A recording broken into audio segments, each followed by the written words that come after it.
Sa gitna ng mabilis na pagbabago sa mundo, nananatili ang ating misyon, ang ibahagi ang mensahe ng hindi nagmamaliw na pag-ibig ni Hesukristo para sa lahat.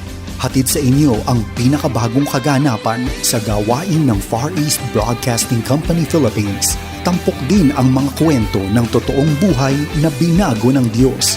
Narito si Dan Andrew Cura sa The President's Report. Tuwing buwan ng Hunyo, sa gitna ng selebrasyon para sa mga anibersaryo ng FEBC Philippines at ng 702 DZAS, isa pang mahalagang pagdiriwang ang kadalasan ay hindi gaanong napapansin. Kung sa bagay, ang 98.7 DZFE-FM, ang The Master's Touch, ay ang tahimik na nakatatandang kapatid ng lahat ng ating mga estasyon bilang pangalawang estasyon na sumahimpapawid 6 na taon pagkatapos lamang ng 702 DZAS noong July 1, 1954. Kaya po ngayon ay itatampok naman natin ang tahimik na kapatid na ito na nagdiriwang ng kanilang ika-67 taon ng pagsasahimpapawid. Ako po ang inyong kaibigan, si Dan Andrew, at samahan po ninyo ako sa episode na ito ng The President's Report.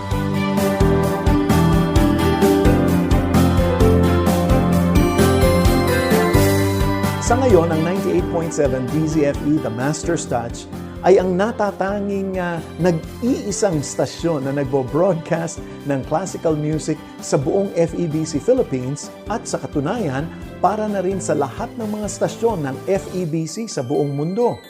Ang mga nagtatag sa FEBC ay gumawa ng tila di pangkaraniwang desisyon na tumugon sa tawag ng pamahalaan na magbigay ng serbisyo sa pamamagitan ng classical music. Sa loob ng maraming dekada ng pangunguna at ang pagkakaloob ng Diyos at sa mga panahon ng puno ng hamon at espesyal na mga pangangailangan, abay nakumpirma lamang na ang pagkakaroon ng isang stasyon para sa classical music na tulad ng DZFE ay nakatakdang mangyari. Hindi lamang para mag-alay ng mga kakaibang antas ng musika, ngunit higit sa lahat ang mapahayag ang salita ng Diyos patungkol kay Hesukristo sa mga tagapakinig nito. Kung hindi mo pa masyadong kilala ang DZFE, maaaring mayroon kang mga palapalagay tungkol sa stasyong ito. Nais kong ibahagi ang 3 bagay tungkol sa 98.7 DZFE na maaaring ikamangha mo. Una, ang DZFE ay hindi tuon ang pansin sa isang partikular na pangkat o grupo sa lipunan natin. Ang broadcast na ito ay malawak at nakalaan para sa sino mang may interes sa classical music. Ito ang isang kadahilanan kung bakit nananatili ang DZFE sa kanilang terrestrial broadcast o yung naririnig ito sa radyo. Sa pamamagitan ng tradisyonal na programa ng radyo, ang classical music at siyempre ang banal na kasulatan ay malayang napapakinggan sa buong Kalakhang, Maynila. Ang mga broadcast ay pinakikinggan ng mga estudyante ng musika, ng mga embahador, ng mga negosyante, dayuhan man o mga Pilipino, abay maging ang mga lola na nasa banig ng karamdaman, mga mananahi at mga security guards at mga batang nag-homeschooling at nag-aaral sa bahay. Karamihan sa mga programa ay kinagigiliwan anuman ang kalagayan sa buhay o edad ng tagapakinig, mga bata man o matanda. Ang pangalawang bagay na marahil ang ilan sa inyo lang ay hindi nakakaalam patungkol sa DZFE ay mabuti pang siguro hayaan po natin ang ating kamanggagawa, bagong kamanggagawa ng DZFE, ang ating production assistant na si Dana Katcha, ang magsabi sa inyo patungkol dito. Nagtapos ako sa kursong English Linguistics. Habang naghahanap ng trabaho, nag-self-study ako ng classical music bilang pampalipas oras. Dahil DZFE lang ang classical music radio station, palagi ko siyang pinapakinggan. Hindi ko inakala na darating ang panahon na makakapagtrabaho pala ako roon. Para kasi sa akin na tagapakinig, napaka-prestihyoso ng DZFE. Hindi ko naisip na matatanggap ako rito kasi hindi naman ako formal na nag-aral ng music. Kaya nagulat din ako nung makilala ko ang aking mga katrabaho. Galing din sila sa iba't ibang larangan. Engineering, business management, computer science, at may isang seafarer. Katulad ko, marami sa kanila ang naging kabahagi ng DZFE dahil sa mga natatanging kwalifikasyon at hilig na sumasakto sa layunin ng estasyon. Ang ipaunawa at pahalagahan ang classical music at ang ebanghelyo ni Jesucristo. Habang tinuturuan nila ako, iniisip ko kung paano nila nalaman ang ganoong karaming bagay. Ang sagot, sa pamamagitan ng masinsin at paulit-ulit na pag-aaral. Ang hangarin namin na masigasig na mapaglingkuran ng Diyos at ang aming mga tagapakinig ang nagdadala sa amin dito sa DZFE. Ang Diyos na rin ang nagpupunan ng aming mga kakulangan. Siya ang nagtataguyod sa aming estasyon at sa mga mabubuti nitong ginagawa. Isang pagpapala at malaking karangalan ang maging kabahagi ng mga bumubuo nito. Bilang isang stasyon na may natatanging responsibilidad at pasanin, palaging nangangailangan ang DZFE ng isang espesyal na hanay ng mga kamanggagawa. Sa katunayan, halos imposible silang mahanap. Ngunit ang Panginoon ang laging nagbibigay at madalas sa mga hindi inaasahang mga pamamaraan.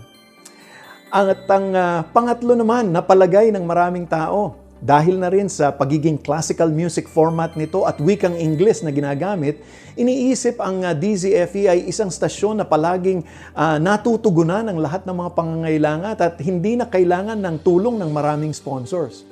Ang katunayan, ang manager mismo ng stasyon na si Tiffany Leong Gabuya, na nag-aalaga ng stasyon sa loob ng halos 20 taon na. Siya ang makapagpapatunay sa hamon ng pananatili ng dekalidad na broadcast lalo na sa panahon ng paghihigpit ng sinturon. Ngunit ang krisis rin ng panahon ng quarantine ang siyang naghudyat naman sa kanila ng Give Legato o yung magbigay ng sama-sama, isang programa ng DZFE para sa mga nais umagapay sa mga pangangailangan ng stasyon. Kung ikaw ay regular na nakikinig sa DZFE at nais mong matulungan ng stasyon, abay malalaman mo ang mga detalye nito tungkol sa Give Legato sa pamamagitan ng pagbisita sa kanilang website dzfe.febc.ph/support. Si Hans Rookmacher, isang Dutch o Olandes na kritiko ng sining, ang nagsabi ng ganito: dapat magkaroon tayo ng kamalayan na ang sining ay hindi maaaring gamitin upang ipakita ang bisa ng Kristyanismo. Ang kabaligtaran nito ang totoo. Ang Kristyanismo ay totoo. Ang mga bagay at kilos at pinagsisikapan ng tao ay nagtatamo lamang ng kahulugan mula sa kanilang kaugnayan sa Diyos. Tunay nga na patuloy na pinakikita ng sining, ang tao ay nilikha ayon sa wangis ng Diyos. At ang taong ito, sa kanyang kasalanan, ay nagkukulang sa kaluwalhatian ng Diyos.